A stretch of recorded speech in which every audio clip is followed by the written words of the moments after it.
Thank you very much, everybody, for being here. Thank you, Sophie, for this really inspiring film. Sophie is in the audience because she wanted the conversation to focus on the art of acting and directing, something that is really beautifully explored in the film and in the workshop. Rafe, you're the only one who's on this stage who is not in the film, so I thought I'd start with you. But you, no, because you worked with Cheek by Jowl when you really, at the beginning of your career. And I was wondering if you could tell us what Declan and Nick's kind of practical philosophy of acting meant for you and how it maybe shifted your sense of your... Well, it was a very long time ago. It was in 1986. I played Romeo for Declan and Nick at the Open Air Theatre Regent's Park. I have very vivid memories of the brilliant specificity of your direction, really getting actors to question everything they are saying and doing, because I think the thing that quickly with romantic drama like Romeo and Juliet, with very overt emotions with young characters, that the actor quickly falls into a pit of emoting, and this is detached from intention and thinking and reaction. And I think the first lesson or the guiding principles that Declan, I remember, was don't resist emoting, be in a present moment with your actor. And that was incredibly, it was a light on what it is to engage with a text, and particularly a Shakespeare text.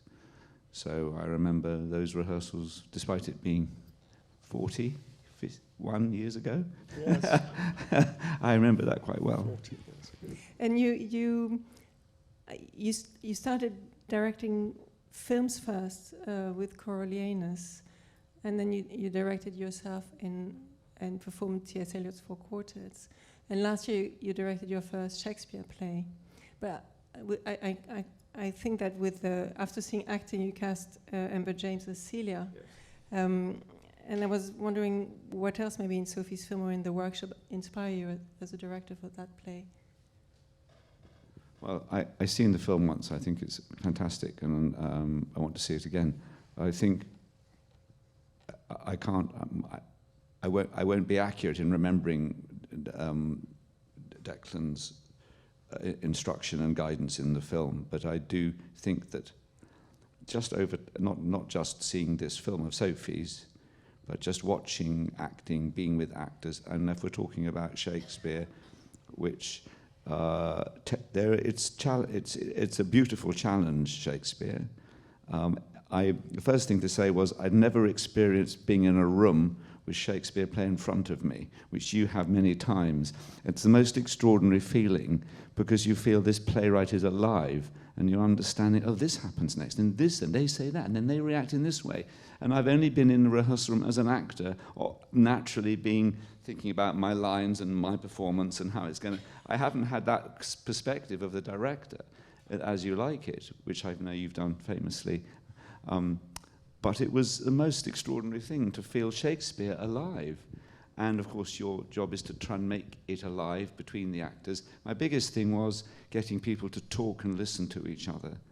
And I started with them in a circle often on every day, just talking the text. And interestingly, when they were in a circle, just talking the text to each other, they would suddenly release and find invented moments between each other. And I often thought my task was to try and keep that inventiveness alive whilst then staging it and having it, giving it a physical, spatial legibility for the theatre. But often they were it was fantastic to see. What was most moving was to see actors suddenly lock into something between each other, talking and reacting and not emoting. Yeah, in fact, that inventiveness is really what really struck me. It's really present in the workshop that's in the film. What really struck me in that workshop, which is really the invisible part of the work of an actor and director. You don't really see it filmed very often. And I really loved the intensity of everyone's attention, their presence, the alertness to words, to space, to listening, watching one another, and to being fully present now in the space. And I was wondering how such a feat is possible practically. for both of you. Well, thank you, and thank you, Rafe. That's very. It's exactly right. I mean, people will come up with extraordinary things. There was a fantastic French teacher of mine called who died this year, and I remember somebody coming up with an idea and him saying, "Excuse me, I'm going to put on a French accent if you don't mind," but he said, "Nobody is interested in your shitty little idea," and that is so true. Nobody is. And the important thing is the life that happens between the actors. But then you have to realize that you can't make life, you can't generate life. All you can do is stop the things that stop it happening. So it's very much an art of subtraction. Unfortunately, in education, people now very often want it to be a supermarket and want to have more stuff, more in their head, more to think about, more this. And actually it's, I don't know, I found this, I've only learned this from myself. The important thing is to get rid of the junk. And I mean, Nick and I live together, and I've been moaning about the amount of junk we have in the flat at the moment. But actually throwing junk out is really, really difficult, particularly if you're scared and you think, I might need that, that might come in useful, this idea is useful, this, I must hang on to that, I must remember the verse, I must, all of those things. You kind of have to empty yourself in order to do it. That sounds very abstract, I suppose, but actually it's quite a practical thing. But what were you going to say, Rafe? No, I was nodding in agreement that the emptying, trying to so you're in a state of not knowing Exactly. before you, so you're present only with the moment, and that not knowingness shared by a group, suddenly something alive can happen, I think. Exactly, and it also is, I know for myself too, and with Nick, you know, we have to empty ourselves in order to be able to do the job, because, I mean, there's nothing worse than being clever and having ideas. And worse than that, having a vision. Spare us from visionaries. You've actually got to see what's happening between people in a granular way and take the things away that might be stopping it. So, yeah. I was very lucky to come to Declan and Nick's work so early in my career, straight out of drama school, because I think often a lot of the work that drama schools give you is about building and addition, and you come out with a lot of shitty little ideas, actually, about yourself within the industry or yourself within the ensemble and where you should be, and you're taught to kind of have sharp elbows, and actually coming and working for you immediately after that just swept that all away, and it was a great movement of subtraction for me and got rid of a lot of unhealthy stuff that had built up. Yes, I don't, incidentally, all of these things that Nick and I would say, we don't say from on high. I have exactly the same problems myself, and I just have to get rid of ideas, and we both do, don't we? Yes. See, Nick's talking too much again. How do you, Nick, how do you think of a space for that, for this? Well, no, the wonderful thing about Shakespeare is that he sorts out the space for you. You don't have to do anything because he's done it, and it's there in the text. Tells you where you are. He never makes mistakes, and like other playwrights, like Middleton, for example. Like Middleton, yes. When we were working on Middleton, we realised that the wrong people were walking into the wrong space at the wrong time. And Shakespeare never does that. So you can do Shakespeare very simply. It was done very simply in Shakespeare's time. And in a way, that's my job, is to take away the temptation to put stuff in, to take away the stuff, and just enable, because that I can, Rafe saying that, you know, the problems arise when he has to produce a production. That's when the problems arise, when you have stuff, you know, and you're getting in the way of how the actors are actually reacting to each other. But in terms of design, for example, what decisions do you make, for example, to represent ghosts or the witches in Macbeth? I have to say, We've never done witches. And if we have, we've removed them and done them vocally or, I mean, nobody's ever said, please do a witch, please design a witch. I've never asked I've him never to do done that. I'm in benign opposition. I think the witches are essential to Macbeth. Well, we all have witches. Yeah, no, it's true. Anyway. Well, I don't know is the answer. I don't know how to do the witches. But that's the best position to be in, not to know you don't know. That's really an incredibly important position to be in, that I don't know. And the really important thing is just to be completely open. And the basic thing that I think blocks good theatre and good acting is it's partially to do with, there's nothing certain but change. Heraclitus, I know. You can't stand in the same river twice. There's nothing certain but change. But the really operative part of that, which I'd like to add to Mr. Heraclitus, is a comma. And we don't like it.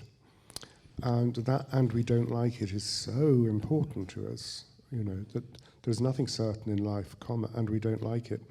And that's one of the things that we have to combat all the time in rehearsal, this huge tilted playing ground we're all on because we don't like uncertainty, we don't like not knowing. But we have to endure it and live with it. And, yeah. But practically, when you went to this workshop, for example, so Sophie filmed it for 2 weeks. She edited it for 1 year. I said it before. But do you know the text to be able to empty yourself? Yeah, I think often Declan has often requested to know the lines ahead of time, so that you can just start to work, and especially in a workshop environment like this, I think. But then I think rehearsals that I've had with Cheek by Jowl have started in that way. They've been long enough rehearsals that they sort of morph from workshopping into creation and back and forward. And so, yeah, the scripts and table work doesn't really ever feature. The first thing we always do in a rehearsal room with Cheek by Jowl is play Grandmother's Footsteps, just to get up and to play, and and then we go. And that's freeing. It requires a lot of kind of rigor up front, and it also requires a lot of attention to making sure that you're able to break any associations you make with learning it on the page. But you're very good at that. But, because there is this great part of the film where Sophie shows 3 times the same scene after Macbeth has accomplished the deed against Duncan. And I think it's really great to see how each actor or each pair of actors brings something different. And where it's a bit like, goes back also to what you were talking about, inventiveness and having these games. Do you watch each other? Are you inspired by each other? Yeah, I think you could see some of the things we would be separate and we would be working alone, and then we would come to the group and show and then work it through with Declan and Nick. But most of the work was done with the group around, so that actually often when you're listening to ideas or direction to another couple, you just can't help but assimilate that into your own work. And so then when you come to it, those ideas are bubbling, because they're not just personal, they are often larger than that and just general. Did you get ideas from your actors, Rafe, when you directed? Well, very much, and that yes, but I did, and the openness or what you're talking about to not get into how you've learnt it, to lose those patterns that you might have even unconsciously taken on board, that opening up so you're unknowing things, even of course that you know a text, and often a dense text like Macbeth. But I wanted to ask Declan a question, because, correct me if I'm wrong, but when you have run and led your companies, you are present beyond the opening night. Is that right? Oh, God, yes. Yes, but this is a key thing. Years. But this is really key. This is really key, because there's a process of creation in rehearsal which doesn't stop, but we're left with a theatre tradition here where there's an opening night, and mostly the director disappears and might come back 3 or 4 weeks later to give notes. But you, the actors, are part of something breathing and growing every night. And I feel the great lack in the way our theatre functions is that we don't have our director being there, watching, seeing, because the thing must grow. You feel it as actors, don't you? You feel you're doing something and suddenly, and you want the eyes of the person who helped bring it together to be continually present. Maybe not every night, but it's the thing we don't have. It's the thing doesn't stop, and we're left with this really very frustrating system where we build up to these fucking opening nights and the reviews, and it's all bollocks, because the actors know the work continues beyond that. Well, yes, thank you, Rafe. I couldn't agree with you more. And I mean, I do it because, because I want to see it every night to begin with, and then maybe once a week for the rest of the tour. But I mean, that's our fun to sort of make it as good as we can. But we're not. Incidentally, we're not going around saying, "Oh, I've got a wonderful idea today. We could set it in China." It's not like that. It's just trying to make. Not trying to make. It's another thing. I could bore you about that, but the trying is the problem. It's to actually let the field that connects us all do its work. And that's the really important. It's like the mycelium in the forest, that you have to understand that we are connected, which is why I don't think you can make connections with someone. We're supposed to read any self-help book, they'll tell you to do that. But actually the important thing is to understand that we are already connected. For good and for real, we're already implicated, whether we like it or not. As we go through that birth canal, bang, we're completely connected. And you can sever the connections, of course. And one of the ways we can sever the connections is by trying to make a connection. So, yeah, I think, and that's what I've discovered in rehearsal. All I know from rehearsal. All I know actors have taught me. That's not sentimental. And it's not because I'm a good person. I just look after the act. I hate good people. But I look after the acting because I know this show is going to be better, because that is the act of theatre. The act of theatre is the actor's art first and last. That is what the art of theatre is. And if I want to have a good show, I want people to say, "Well done, Declan," I have to look after the acting. So it's entirely, self-serving, I'm afraid. It's not out of virtue. Because it also, I mean, Declan, because you talk a lot about how we have to be fearful of words, and you use other words, but the notion of encounter, for example, is very important for you. So the encounter also with the text, yes, with the space, but also with the audience. So I guess it's everything. This encounter is what has to be renewed, yes, every night, and maybe that's where, Rafe, you just think it would be good to have the director with you. I think all I'm saying is it's a process that continues. And when you've quote unquote opened the acting work, it's absolutely extraordinary what happens to a company of actors, I believe, once this wretched thing called a first night has passed. Suddenly there's often a coherence and a confidence and a linkage between the actors, a creative progression between the actors, which happens because they have got this terrible thing of judgment of the world has gone away. I mean, this is the way our theatre functions and has done, obviously, for centuries. But it's just interesting to see, that you think, what happens to a company when they've moved through that phase and they're actually in it every night. Exactly, and I couldn't agree with you more. In France, when you have co-producers, very often in France, they want the création, so they want the honour of the opening night. And I'm thinking, if I ran a theatre, I wouldn't want the honour of the opening night, because you're watching a bunch of terrified people on stage, and bit by bit by bit, things that were marvellous things in rehearsal will come back. But very often the first night's like the worst performance, and it gets better and better as it goes along. Anyway, and that's our lives. That's the only thing that gives us most joy from it. But no, you're absolutely right.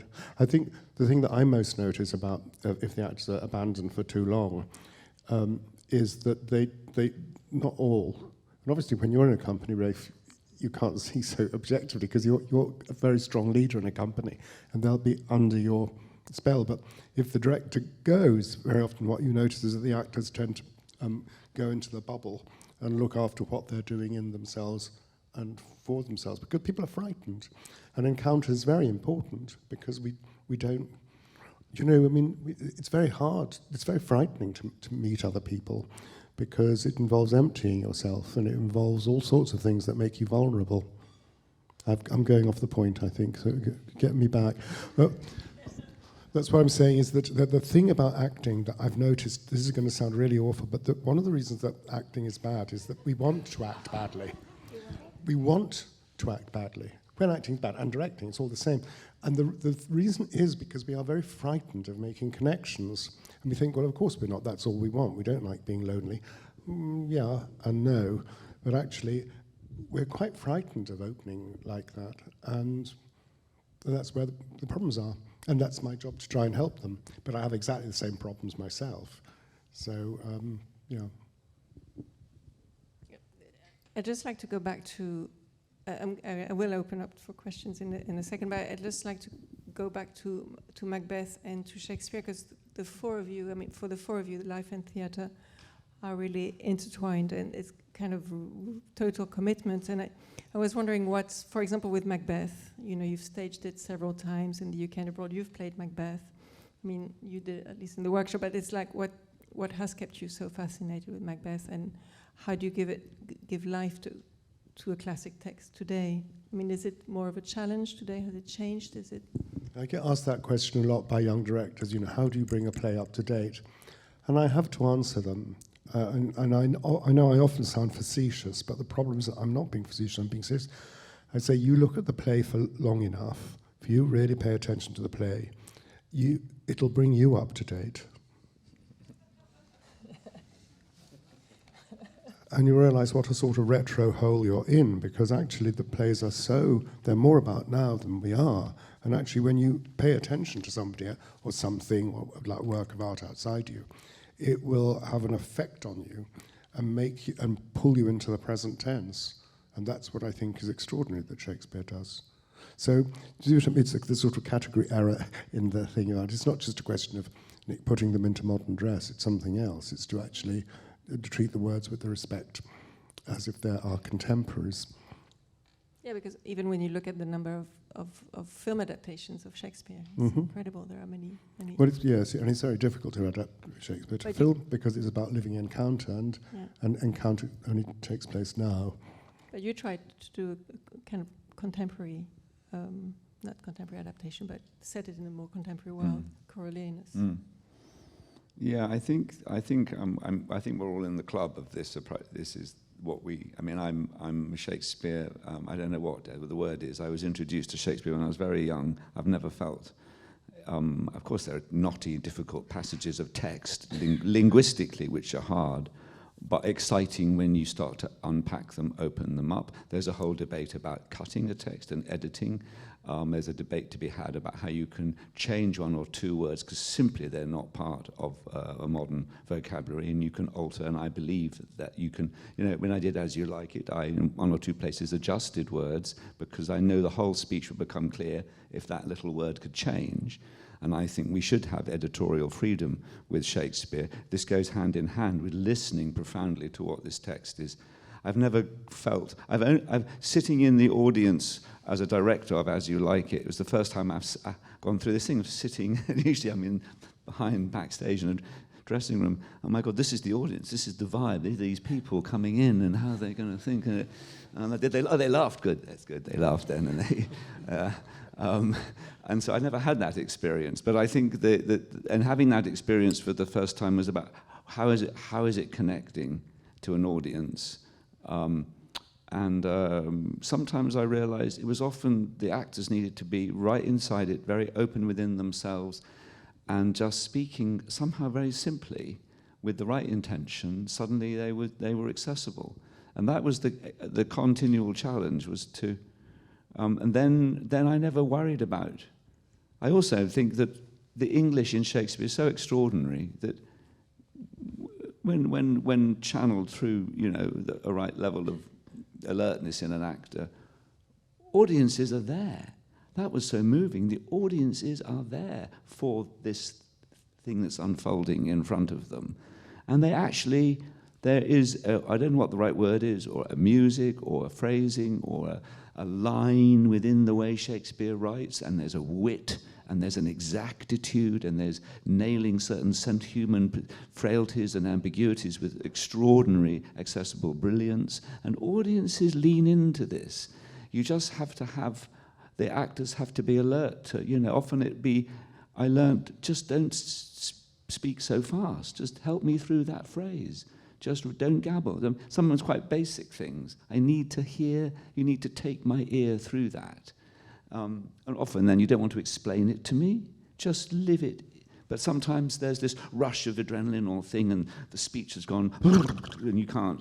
So it's just also about confidence. I think it's a fear-related thing with actors. But it is, this question about relevance is, I think, a kind of a little hobble. Because, as you say, but it was interesting, I will shut up in a minute, but the thing about language in film, it terrifies the filmmakers, the Shakespeare text.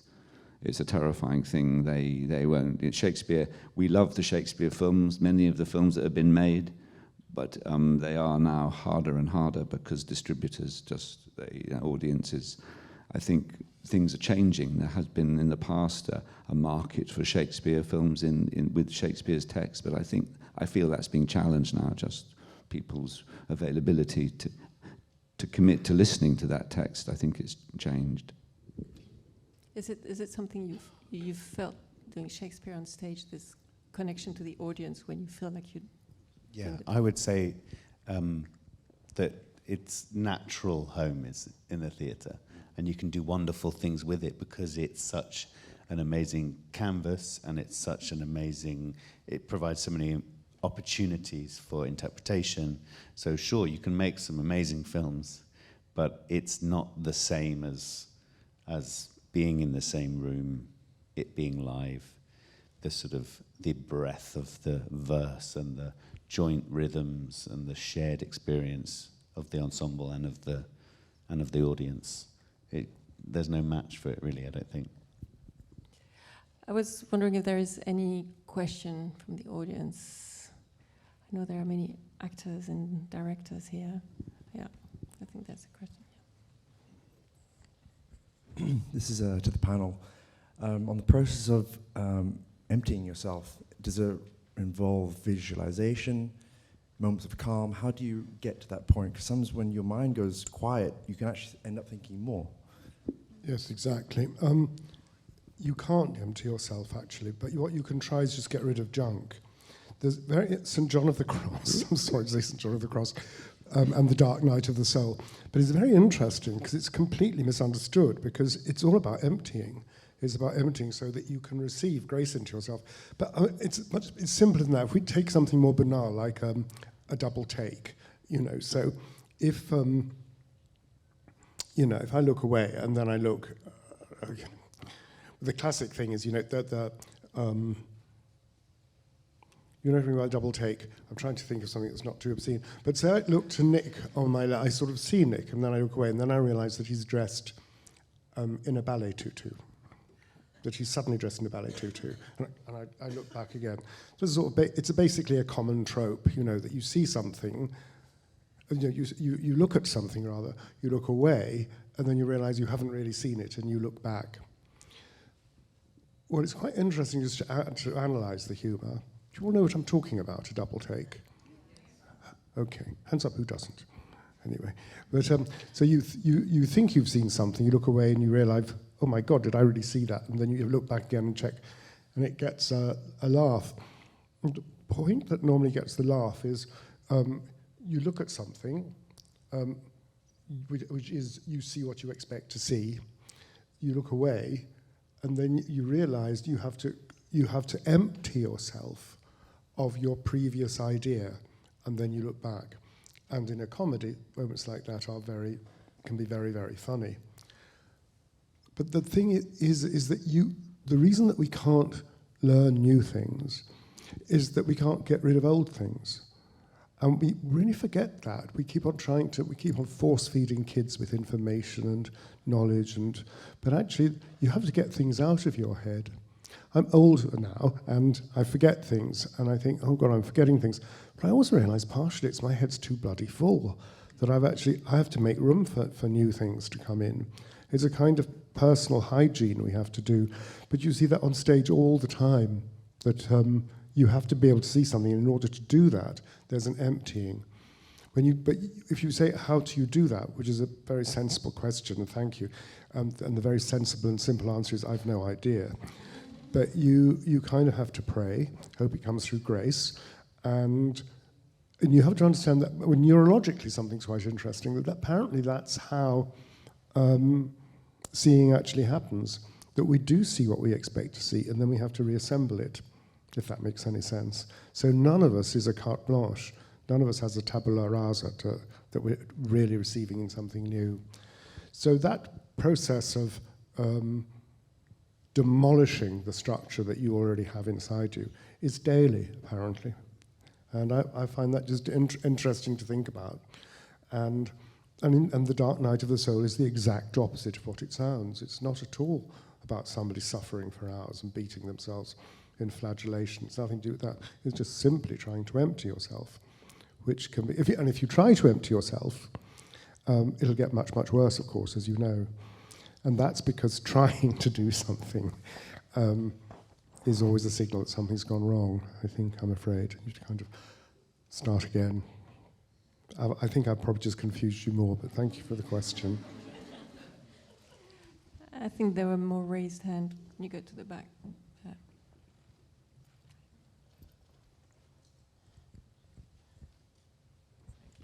This is for Declan and Nick. There were a couple of things that came up a few times in the rehearsal process that I thought maybe you could give some context on. One was actors starting with their hands on the walls quite frequently, and the other was, could you give a definition for distribution? Because you told the actors quite a lot to distribute that. Did I talk about that in the film, redistribution? It's Russian actors always use, Declan, wait a minute. They say, Declan, wait a minute. I have to redistribute myself. I say, okay. But it's to do with thinking about things in sequence. Now, the really important thing about the hand on the wall is it's not some magic trick, but very often you see the actor sweating on the stage, self-conscious, feeling kind of being frightened of this concept of nothing that's around them, that they don't know what to do, they don't know what. But if you get people to touch the wall, it does something interesting. Sometimes it can help, which is that it reminds you that you are somewhere. And when actors get very frightened, they forget that they're somewhere. They know they're in a rehearsal room sweating in the middle of it, but you have to be continually reassuring yourself that you are somewhere. And people do forget. It's really extraordinary things that can happen if an actor's doing some speech, just to get them to touch the wall and then say it. Did I do counting in the film? Counting people in on 5? Did I do it? Well, and I give them messages sometimes, and I go text and get the text to come out. But that's not about me putting something clever into the actor. It's me trying to get rid of junk. Do you see what I mean? It's completely not what it seems. You know, it's to just get rid of it. And it's like when the actor's forgotten something, then I can say text, and then something amazing will come out. I mean, I don't know what it is. And thank God, I'll be surprised, but it'll probably be alive. That's one thing about touching the wall, to be continually reminding yourself that you are somewhere. The actor's somewhere, but the character is somewhere else, and that's the space that the actor has to inhabit. About redistributing, I talked a lot to Christian Scott Thomas about this, I remember, about how you have to, very often, sometimes you have to stop and put things in sequence, because it's like everything's been in the blender. Does that make sense? That you've mushed everything up together. And sometimes you have to stop and understand that there's a sequence of things that happen. And I think that's what the redistribution is. Oh, also, things like, say you're playing Edmund. You played Edmund, didn't you, at the RSC straight after Romeo? Yeah. So doing Thou Nature Art My Goddess, there's a fashion now for all young actresses to come to me, and they always do Edmund, which I find, I'm old and confused by that. Anyway, I can spend a whole day of Edmunds in different languages. But if you say Thou Nature Art My Goddess, you're talking to nature, who's the goddess, but you're also talking to the audience at the same time. And you can't, in fact, one of the things you might be saying is, watch me talking to nature.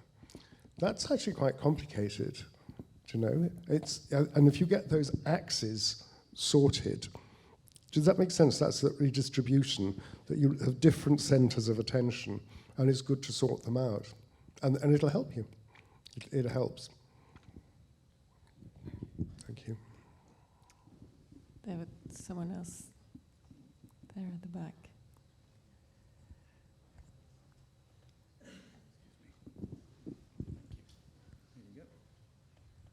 Hello. I had the great honour of helping a little bit with the editing, and I'm a great admirer, particularly of Sophie's editing.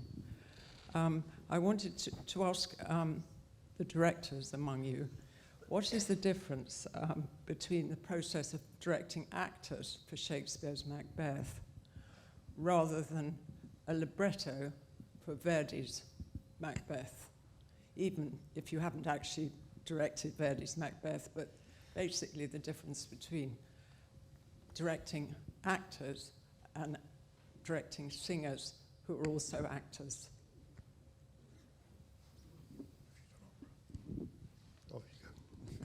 He said, have you done opera? I went, mm-hmm. You've done opera? I've just done one just recently, so I've had my baptism of fire. Thank you, Kathy.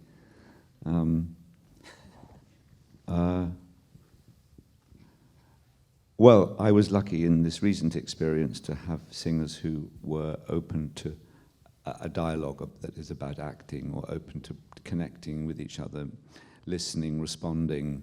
I thought I can bring perhaps to this my experience as an actor. What is it to respond, listen, be open within the framework of Tchaikovsky's music? And there's a tempo and things the singers have to, find their way through complex musical terrain, which they know inside out when they come into the room. And I was just very lucky that I had singers who were open to this. I kept on saying, listen to what she's singing to you. Really. So when you sing in reply, you're replying because you've absorbed something. And I was nervous that they would be open to this because one of the things I think I felt was that when singers are playing scenes, and this is Eugene Onegin, it's a realistic opera, I would say. There are scenes between people, and actually it's a libretto that reads reasonably well as a spoken text. You could probably speak the scenes, and you could probably make a play of this libretto. So I got them to speak the scenes sometimes. But the thing was that the person who's not singing, an on-stage connection or relationship is about the listening and the receiving. I think often is that how I'm listening. I'm listening to Declan now. I love it when I'm with people. Watching people listening is really interesting because they are full of a sort of focus and they're processing. And in life, people listen. Their whole body is sort of quietly full of the process of absorbing. And I have the belief that if an actor's really listening on stage, they're as equally interesting as the person who's speaking. And to try and get that in an opera was exciting. And when it happened, it was thrilling because the singer who was listening wasn't just checking out and politely adopting a pose of listening. They were really imbued with a sense of what that person's going to, what's he telling, what are they saying? What are they saying? Coming back to them with the song, with the music. And so I think if you're lucky to direct an opera with singers who are open to an acting approach, that's a good thing. I guess I hear stories of singers who are nervous, they're frightened about. I'm learning now, one of the singers in this opera is playing the opera again with a director who's asking questions. Why do you think your character does that? When they come into this space, what do you think they want? And those sort of questions, which might be natural in a rehearsal room, I'm learning, this is hearing the second hand, that a young singer, a Russian singer, is a bit thrown. He wants to say, tell me where you want me to stand.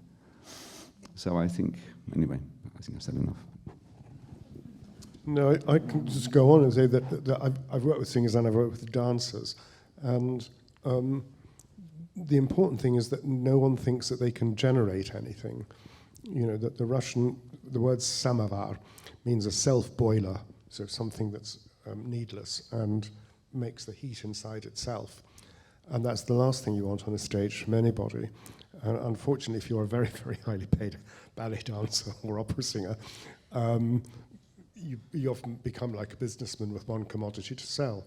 But the very serious people want something else. And the important thing, I think, is that you can always take the stimulus from outside and not think that you can generate it inside yourself, because you can't, because everything that I'm saying to you now, I asked for the lights to be a bit bright so I could see your faces, because sometimes I'm sat here and talking, I can't see the faces of anybody, so I'm not getting anything into myself from you. And believe it or not, I am getting something into me that helps me. There's a cycle that goes around. That's terribly important for actor or every performer to do, because we are so frightened. We're more frightened than we know. And because we're more frightened than we know, we're also more angry than we know, unfortunately. But and me too, very much so. So it's important to be empty enough to be able to take in something new from the outside. And that's also true for the singer. But when people are very frightened technically that they won't do something, that they can't do something, or I've seen young ballerinas and so on, you know, getting very frightened that they won't get something absolutely right. It's difficult for them to be generous enough to take something in from the outside. I think as the audience, we also have to be able to empty ourselves too. Absolutely. But just with a friend, you know, you to have a good time with someone, tell jokes, get out, have a few drinks. You have to be. You can't be full of something inside yourself. Well, you can. You're just rather boring if you are. You know? I basically think human beings are actually quite boring. We're actually quite boring things if you anatomize us.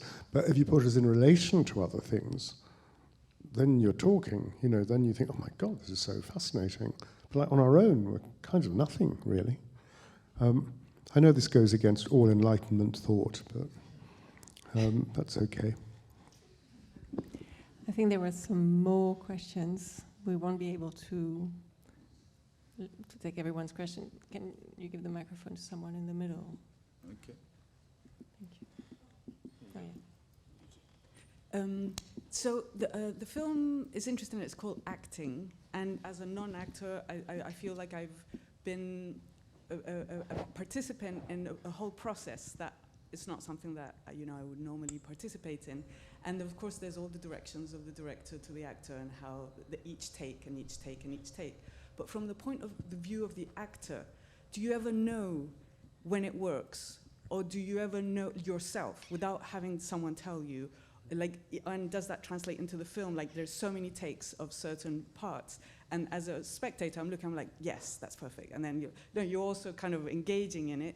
Does that, as you watch it, does the way you feel of what works translate into the film? And how do you ever know that it works? And how does that differ from in the theatre or in cinema? It was a very interesting experience watching yourself doing Shakespeare workshop. Not entirely enjoyable, but I think you do know on a level, and I think there's certainly you don't stop. You might find yourself with a constant readiness to stop if it's not going well, and those are blockages, and those are too many thoughts, not being able to empty yourself enough. And I think that's the work with Declan is all about getting rid of those blockages, those inhibitions, which are not useful. And so you might not be able to be like, oh, that was great, but you'll have gone through it, and you won't have stopped yourself. And I think that's maybe the best marker of knowing whether you've done a good job, is that you were sort of able to get through it. And you, Rafe, do you know? Do you have a feeling? I think sometimes I don't know. It's a very good question. I thought it was really great what you said, but I think you don't really know. You can have a sense. I mean, if you're talking about filming, that's enough. You can have a sense of something, but you don't really know. And then when I've sat editing, say that's Coriolanus, that's a whole thing, because you're editing as so I think I put that to one side, as I think theatre is I love what you said now about Shakespeare being free in the space of a room. I think that's where it does live, absolutely. And I think there's a quality about sort of letting it flow. So you're not, I think I've come with a lot of control vibes about controlling the text or the phrasing, and I love it when I'm losing that, and I'm losing the patterns of my practice. And I just, it can just come, and I love being surprised by something someone does to me, or the words seem to come out of my mouth, and I'm not monitoring.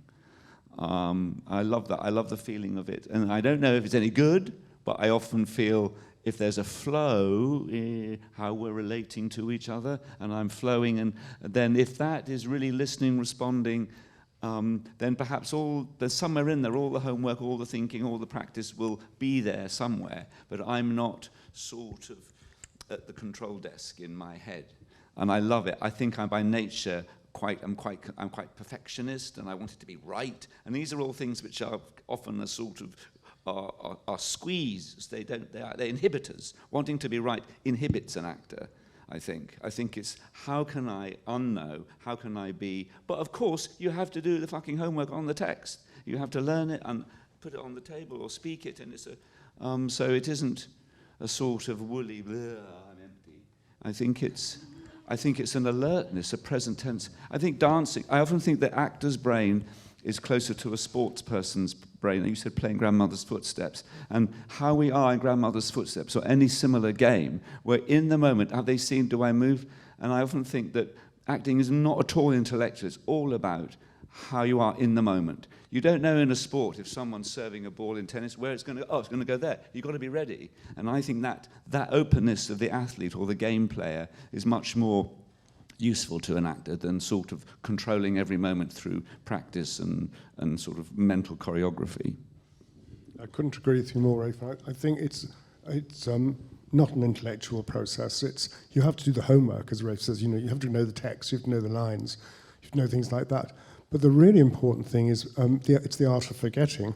It's to know you can leave it behind and you can go and do it. That's incredibly important, I think.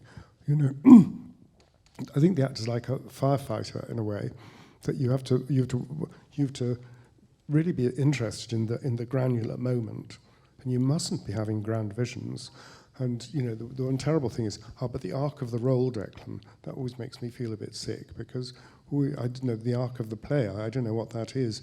All I know how to do is to follow the granular moments, and amazingly, it seems to hang together at the end. But I absolutely agree with you.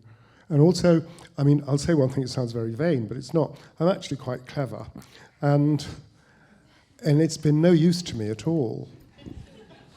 And I've had to that's the big thing I've had to get rid of in my life, is just being fucking clever and knowing how to get a quick laugh. And bit by bit, I think I've moved most of that furniture onto the pavement, because it's really held me back. And you're absolutely right. It's to do. Am I shocking you?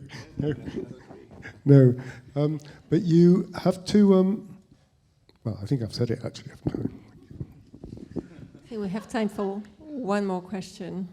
Which can you pass it to? Yeah. No, a bit behind. Sorry. Bit behind? I think that hand has been raised for a while.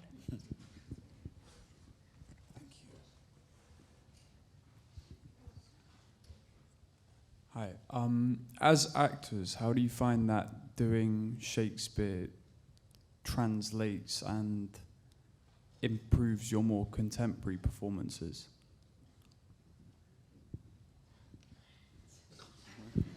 That's a good question. I think it's the kind of richest of material. So if you spend time grappling with those ideas and those rigors of that text, then you'll already be on the road to succeeding in more modern text. And I think good writing's good writing. So I would say, yeah, it's like a muscle. I think in order to do Shakespeare justice, you have to build up a good muscle for it, and be open and intuitive. And I think if you've worked on that, then you'll be able to deal with any text, I reckon. I would agree with that. I think that the linguistic density in Shakespeare is so layered, and it's infinite to how to speak it, let it run through you. That there's nothing. Most modern texts, I think, are much simpler in comparison. They may not be simpler in their themes. They may be very complex. I mean, Beckett is on the page simple, but it's full of it's how you play Waiting for Godot is probably as demanding as how you play Shakespeare. This present tense existence of unknowing, how you are in Declan's state of not knowing in a Shakespeare is probably that the state might be the same, but when you have a very simpler pared down text, I think you will go on a journey about how you will be released from the sort of linguistic richness of Shakespeare, say, in a modern play with simpler dialogue, but I don't think you're released from the challenges of responding and listening, and it may be that in a simple text, what is the lives of the characters and their conflicts, desires and losses, all those things are the same.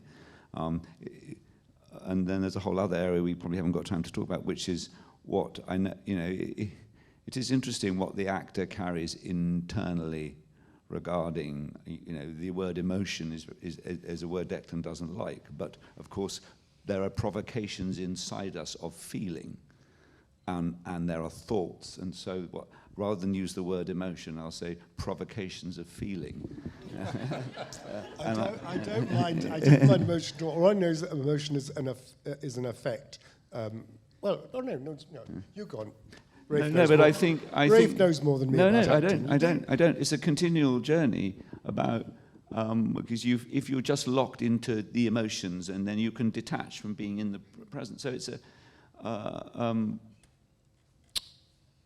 but if our job is to sort of persuade the audience we're our human beings in situations, and sometimes the writing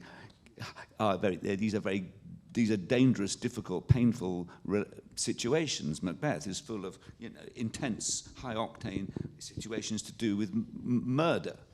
So how you are in that you could write Macbeth. It could be an exercise to a young playwright. Write Macbeth in your own words. That the actors of that modern text of Macbeth would still have to engage with those inner workings of Lady Macbeth and Macbeth. They would still have to. So that I think it's if you take away the notion of text, a Shakespeare text or a modern text, you still got to grapple. Shakespeare just gives us these inner conflicts are so thrilling and difficult and impossible. There are very few modern playwrights I can think of that are quite working on that level. And so if you have a practice in Shakespeare, I think you've worked, as Ali said, that muscle. And it's not just linguistic. I think it's here, and that has really worked in Shakespeare.